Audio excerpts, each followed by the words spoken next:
여러분,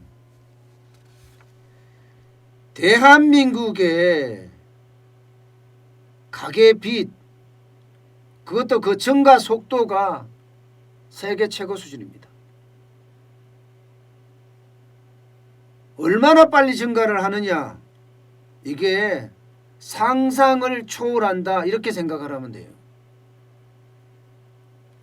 국제결제은행에서요, 매년 DSR, 그러니까 총부채 원리금 상환 비율이에요. 내가 얼마를 버는데 그 중에 원리금, 내가 돈을 빌린 곳, 원금과 이자를 얼마나 내느냐, 비중이 얼마나 되느냐, 이것을 나타내는 게 DSR입니다. 국제결제은행은 1년에 한 번 DSR을 내거든요.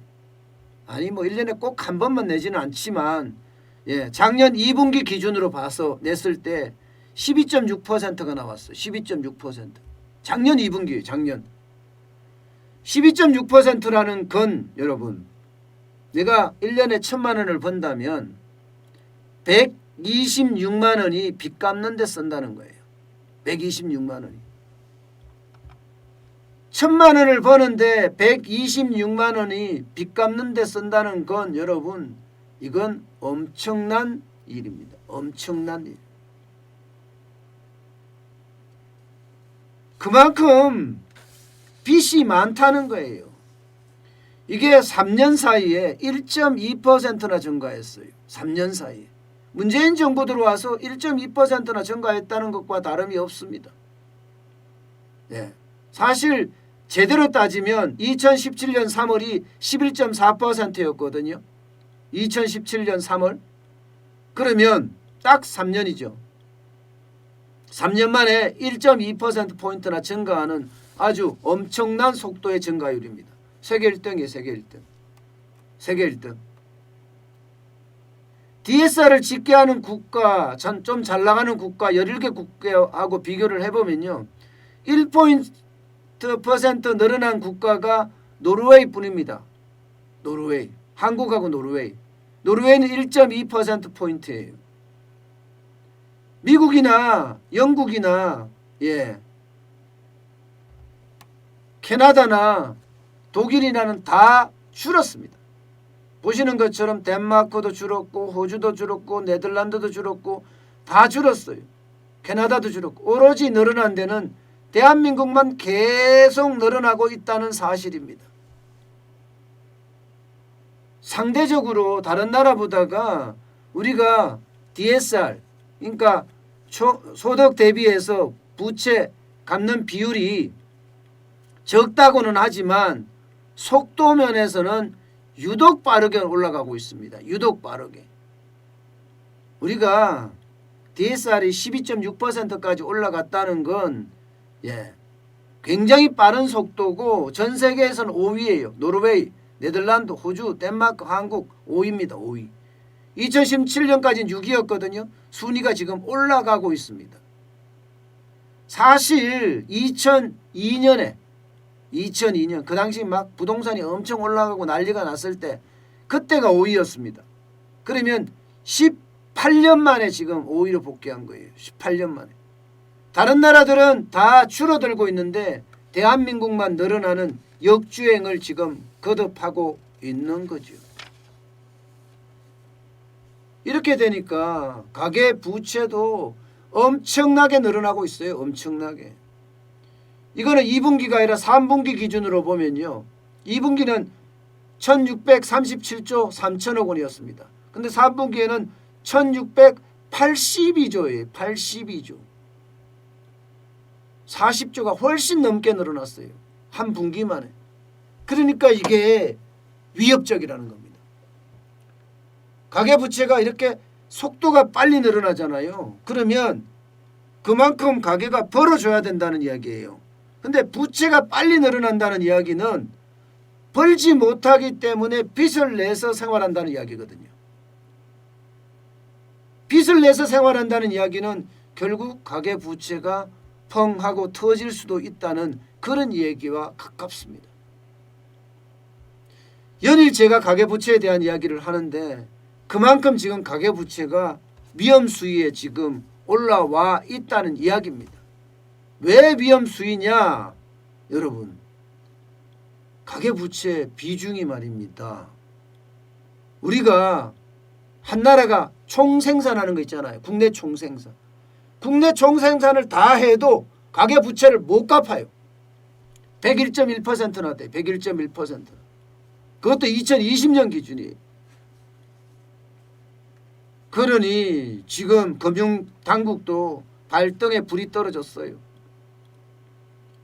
그래서 오죽했으면 금융감독원에서는요, 은행 17곳에 여신 담당 임원들을 긴급 화상회의를 소집을 했습니다. 이 자리에서 각 은행들, 대출기관들이 제출한 거 있지 않느냐?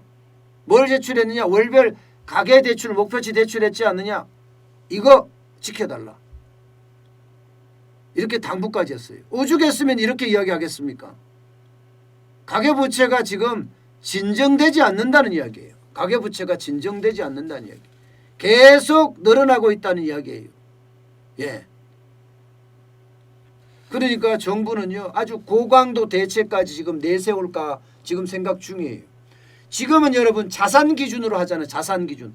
내 아파트 담보 대비 돈을 얼마나 빌려줄래? 내 집 대비 돈 얼마나 빌려줄래? 내 땅 대비 돈 얼마나 빌려줄래? 이렇게 지금 하고 있잖아요. 그런데 이거 바꾸겠다는 이런 신호까지 나옵니다. 어떤 신호냐고요? 야, 이렇게 바꾸면 여러분 진짜 돈 빌리기 어려워질 거예요. 특히 자영업자, 그 다음에 고령자, 이런 사람들은 진짜 어려워질 겁니다. 지역경제도 마찬가지고. 무슨 이야기냐? 바로 DSR로 빌려준다는 거예요. DSR로. 지금 일부 투기 지역에서는 이게 이미 적용이 되고 있거든요. DSR로 규제하게 되면요, 내가 버는 만큼이에요. 내가 버는 만큼 대출을 해주겠다는 거예요. 내가 버는 만큼. 기본적으로는 총부채 원리금 상환 비율이니까 이거 소득 대비거든요. 소득 대비. 소득이 없으면 돈을 못 빌린다는 결론이 생기는 거예요. 이렇게 되면 자영업자, 고령자, 은퇴한 사람들, 장난 아닙니다. 장난 아니에요. 돈도 못 빌려. 그러면 어떻게 돼요? 이게 자칫 잘못하면 진짜 만세 부른다니까요. 여러분, 고령자만 하더라도요, 건강보험하고 국민연금하고 내는 거 생각해 보세요. 적은 돈 안 냅니다. 요즘 같은 때는요, 40대 말만 돼도 정리해고돼서 나와서 집에서 노는 사람들 쉬었음이 굉장히 많다고 이야기할 정도인데, 이거 비용 장난 아니거든요. 국민연금하고요, 건강보험만 하더라도 50만 원 넘습니다. 한 달에 50만 원 어디서 나옵니까? 세금 내야 되는 건데. 그것뿐이 아니잖아요. 집 한 채 갖고 있으면 국민연금 내죠, 건강보험 내죠, 재산세 내죠, 종부세 내죠, 종합부동산세까지. 이렇게 세금을 많이 이것만 하더라도요, 적어도 집에 따라 좀 다르긴 하지만 100만 원 가까이 낼 수 있습니다. 그러면 버는 건 아무것도 없는데, 지금까지는 대출해서 세금까지라도 어떻게든 내봤는데 이제는 대출도 할 수 없다는 그런 상황에 직면할 수 있잖아요. 그래서 제가 가계비 펑 금융위기라고 쓴 거예요. 현실적으로 정부가 아마 대출의 기준을 자산 대비가 아니라 소득 대비로 바꾼다. 이렇게 되면 진짜 자영업자, 고령자, 지역경제, 특히 중소기업까지도 아프고 또 아플 겁니다. 굉장히 큰 충격파가 몰려올 거라고 저는 생각을 해요. 지금 금융당국이 계속해서 여러분 가계부채 이렇게 이야기하는 데는 다 이유가 있는 거죠. 그죠? 게다가 홍남기 경제부총리가 4차 재난지원금에 관련해서도 물론 또 뭐 소신인지 그냥 쓸게요. 이 말 안 쓰려고 그랬는데 안 쓰려고 그랬는데 쓸게요. 소신인지 나발인지 모르지만 왜 나발이냐? 뭐 소신이라고 이야기 안 했고 맨날 굽히잖아요. 소신이라는 거는 목에 칼이 들어와도 버티는 게 소신이고요. 버티지 못하면 그냥 내가 옷 벗고 훌훌 벗고 니네 마음대로 해라 떠나는 거예요. 그게 소신이에요. 그런데 언제든지 바꿀 수 있으니까 아직 모르겠지만 어쨌든 홍남기 경제부총리가 4차 재난지원금에 대해서 지금 논의할 단계가 아니다. 이 말에는요 여러 가지 뜻이 있습니다. 재정도 어렵다는 얘기입니다. 재정도. 지금 여러분 이게 한두 곳이 지금 어려운 게 아니에요. 나라 살림 중에 제가 온통 적자란 표현을 가끔 씁니다. 실제로 나라 살림이 온통 적자예요. 온통 적자. 기업도 넉넉치가 않아요. 완전히 K자형으로 성장하고 있기 때문에 좋은 기업은 굉장히 좋지만 나쁜 기업은 더 많이 나빠지고 있어요. 가게도 마찬가지예요. 가게도. 그러면 이게 정부의 어떤 대출 정책 자체가 바뀐다. 이것은 어쩌면 우리들에게는 크나큰 충격이 아닐까. 저는 이렇게 생각을 합니다. 아마 가계부채 위험이 이미 감지된 것 아니냐. 저는 이렇게까지 생각이 들어요. 연일 가계부채에 대한 이야기가 계속 나오기 때문입니다.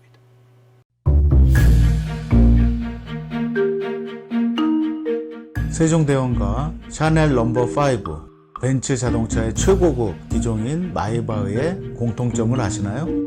바로 침향입니다. 침향이란 동남아시아에서 자생하는 침향나무가 상처를 입었을 때 스스로를 보호하기 위해서 분비시키는 침향나무의 진액입니다. 진침향은 태국산 침향과 러시아산 녹용, 그리고 국산 홍삼, 백봉령, 산수유, 당귀, 숙지향, 꿀로 이루어진 침향환으로 만성 피로나 또 스트레스, 기력이 저하된 직장인분들, 또 수험생들, 연세 드신 어르신분들이 드시면 좋은 환입니다. 진침향 여러분들께 자신있게 권해드립니다.